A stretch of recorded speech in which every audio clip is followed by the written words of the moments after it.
2024년 10월 14일 연중 제28주간 월요일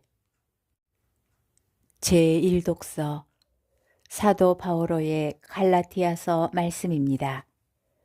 형제 여러분, 아브라함에게 두 아들이 있었는데 하나는 여종에게서 났고 하나는 자유의 몸인 부인에게서 났다고 기록되어 있습니다. 그런데 여종에게서 난 아들은 육에 따라 태어났고 자유의 몸인 부인에게서 난 아들은 약속의 결과로 태어났습니다.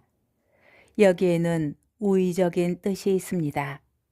이 여자들은 두 계약을 가리킵니다.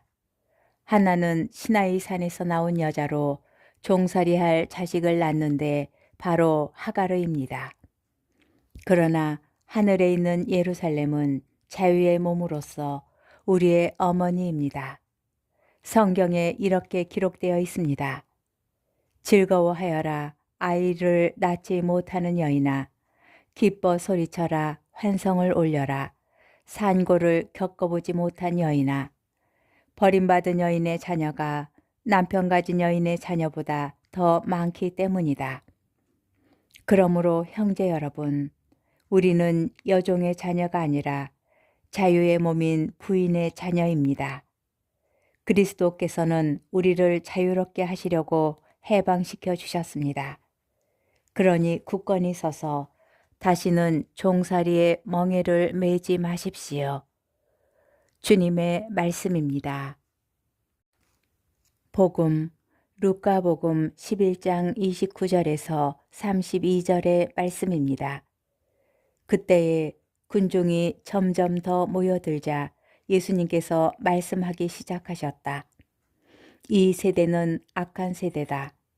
이 세대가 표징을 요구하지만 요나 예언자의 표징밖에는 어떠한 표징도 받지 못할 것이다.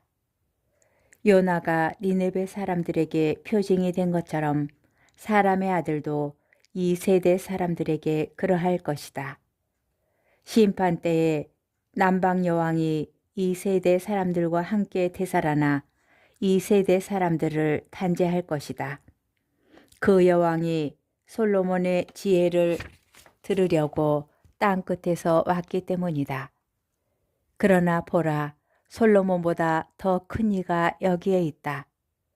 심판 때에 니네베 사람들이 이 세대와 함께 다시 살아나 이 세대를 단죄할 것이다. 그들이 요나의 설교를 듣고 회개하였기 때문이다.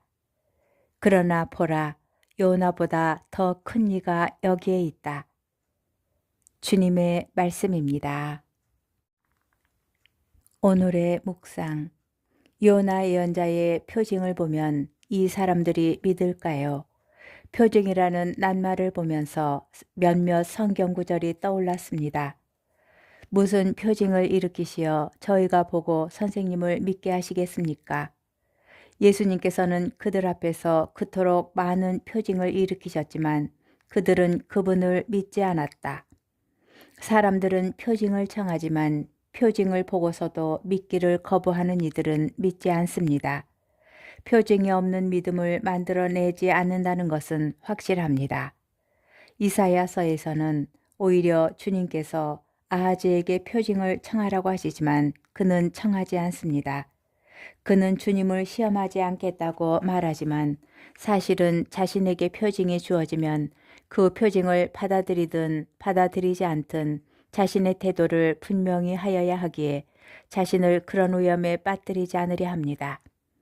주님을 시험하지 않는 것이 아니라 자신이 시험을 당하지 않으려는 것입니다.